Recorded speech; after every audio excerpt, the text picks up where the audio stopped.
por ajo që më ka mbushur mua në familjen time ka qenë dashuria që ata më kanë dhënë, kanë patur një jetë të mirë deri në momentin që këtë se kam thënë ndonjëherë, është era e parë që e them. Ja, je shumë e hapur për mediat dhe shumë e sinqertë dhe kjo është mirë sepse publiku mendon që gratë e suksesshme në profesionet e tyre nuk janë gjithmonë të lumtura. Po kjo është e vërtet.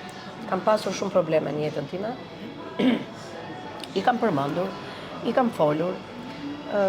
Kam patur probleme që nga dashuria ime në Benin, mënyra se si familja e priti, donin. Po kjo është e bukur që i ndan me publikun, sepse jo të gjitha aktorët dhe jo të gjithë njerëzit që dalin në media e bëjnë. Po, krijojnë atmosferë sikur janë shumë të lumtur, sikur janë, sidomos aktorë, sikur janë hirushet e parallave. Po, e para njëherë unë jetoj në një qytet vogël dhe shumë nga ndodhjet e jetës sime dihen publikisht, nuk ka arsye pse të gënjim dhe e dyta askush nuk beson që jeta është e lumtur dhe ai që mendohet se është më i lumturi nuk ka mundësi të jetë i lumtur.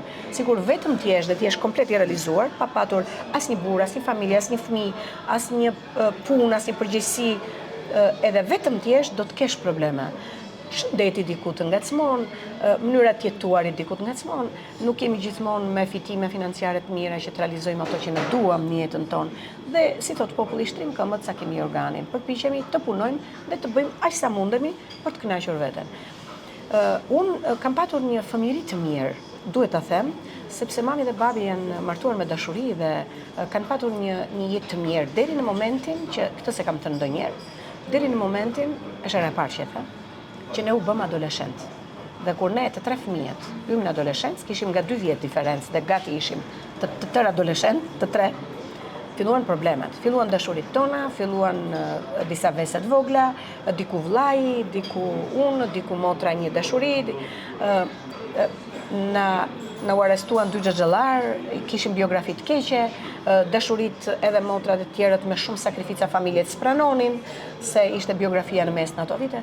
Pra, filluan problemet dhe filloi të çahet ajo marrëdhënia e mamit dhe babit në kuptimin e konflikteve, grindjeve, sepse ishim ne që krijonim shkaktarët e grindjeve të tyre dhe mami donte të na mbronte, babi ishte më i rept, diku ajo mbulonte ndonjë gjë, ato gënjeshtrat e bardha që diku zbuloheshin.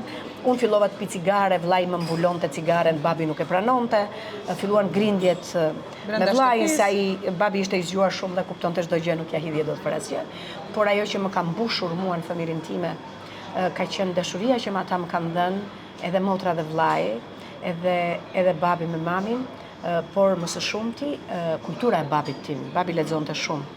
Dhe ajo më ka plotësuar dhe ajo ka qenë mbështetja e fortë e imja në dëshirën për të bërë aktore.